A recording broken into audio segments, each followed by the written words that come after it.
Namaskar. It's a great pleasure for me to speak for We on the invite of Taruna Mishra ji. I'm Dr. Upneet Lalli, the Deputy Director in the Institute of Correctional Administration at Chandigarh, which is involved with training of both police and prison officers. Basically, I'm a psychologist who's also got a law degree. And one of the areas that I've been asked to speak on is related to the mental health issues and violence against women.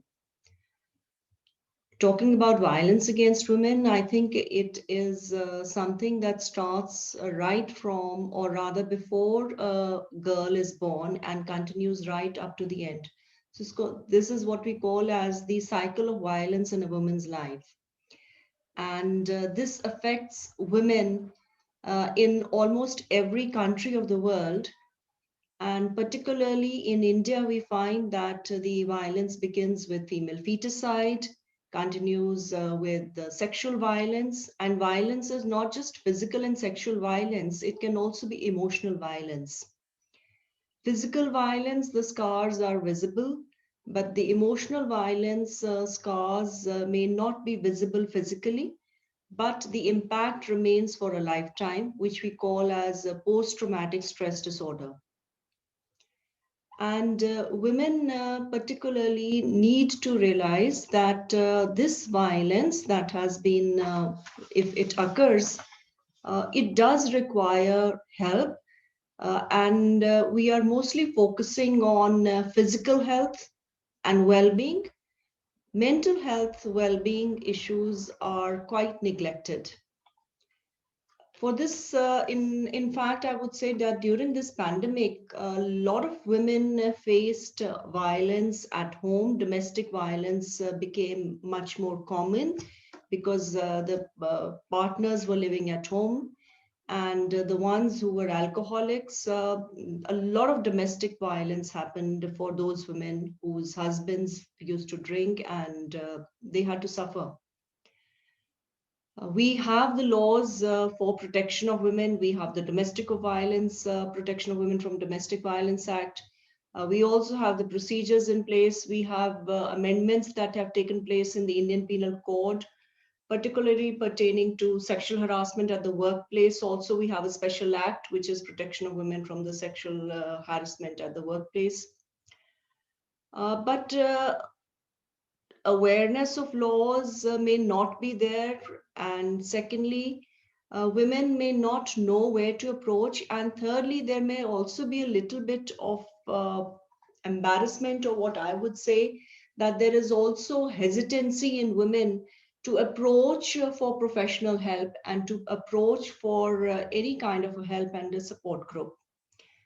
So here, yes, NGOs are playing an important role in terms of bridging the gap. Women do hesitate, and I've seen that women do hesitate in visiting a police thana or reporting because they fear that if they report, then again they will be victimized again, which we call as the secondary process of victimization. This is one area that more work needs to be done. And as a person who's been involved in creating awareness of the laws and also helping the police also to understand the perspective of women victims of crime and women victims of violence is important. Rape is something that can leave the scars forever. And in fact, the stigma that is there for rape victims still exists. So sometimes a lot of women may not end up reporting about sexual violence and sexual abuse, but then the cycle will continue. So definitely it has to be stopped, and there has to be a way of saying that no to sexual violence and no to any kind of a violence, be it in the public sphere, be it at the personal or at the private domain at the home front as well. What I would like to tell every woman that you should start by being a role model and by asserting your own self. First of all, becoming aware of yourself, aware of your strengths, your weaknesses, where you need to work. and also accepting yourself with all that you have and all that you aspire for. So acceptance is important, and so is adapting to change. That becomes important. That's adapting to whether technology usage, adapting to the transitions that take place and the changes that take place in our own body, and also appreciating yourself. Women, they are so much caring for the others and they are the main nurturers. But in terms of nurturing their own self, sometimes we ignore our own needs. And we also really must learn how to appreciate ourselves. There are times that we are saying good to the others, but also we have to be grateful and be appreciative of our own self. And this is a key, in fact, towards better mental health. So for better mental health, I would say some of the quick tips that I can share with you people is that yes, learn to communicate, definitely share if there is something that's bothering you.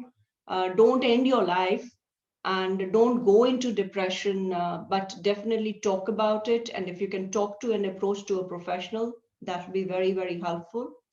And recognize your own strengths and review yourself at the end of the day and see how much what you've done and so much that you've achieved.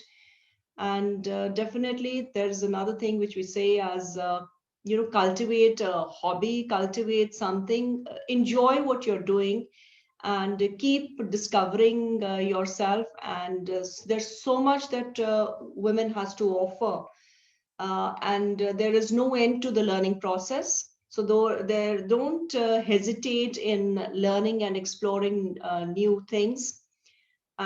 This will be enriching for yourself. So realize your true potentialities and definitely be the change that you want to see in the world. And I would also say choose to challenge, which has been the theme for the Women's Day for this year.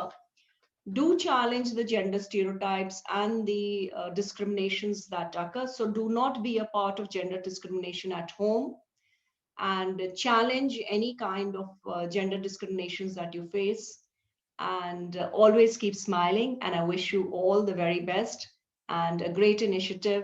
We for we. Thank you.